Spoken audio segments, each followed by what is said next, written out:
Autre point de l'actualité, le transfert des compétences aux collectivités territoriales au centre d'une rencontre d'échange entre le Premier ministre et les responsables de ces entités. La rencontre s'est achevée ce vendredi et elle a permis au président des conseils des collectivités de soumettre au chef du gouvernement les préoccupations liées au transfert effectif des compétences et des ressources aux collectivités. Des préoccupations auxquelles le Premier ministre s'est engagé à apporter des solutions. Des précisions avec Souleymane Sanou et Eleonore Ouedraogo Yelbanga.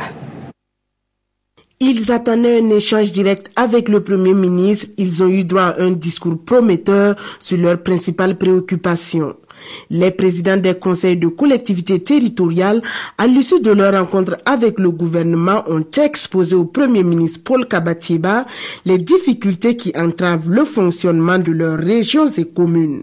Une des recommandations fortes, c'est le transfert des compétences et le transfert effectif des ressources qui doivent accompagner ces compétences pour la réalisation de nos plans locaux de développement. Nous avons donc demandé au Premier ministre d'améliorer un tant soit peu les conditions des conseillers régionaux.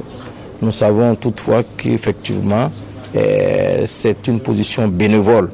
Mais au regard de la situation d'aujourd'hui, il serait très intéressant d'améliorer un peu les conditions de vie. Des préoccupations auxquelles le Premier ministre promet apporter des solutions pour booster le transfert des compétences dans les différentes localités. J'ai décidé de mettre en place un comité de suivi de ces recommandations qui va être présidé par le ministre en charge de l'administration territoriale de décentralisation.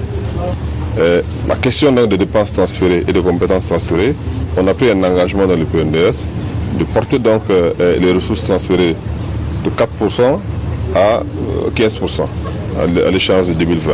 Et nous allons tenir cet engagement-là. Déjà, Paul Kabatieba a donné son accord pour l'adoption d'une feuille de route en vue de l'opérationnalisation du transfert des compétences.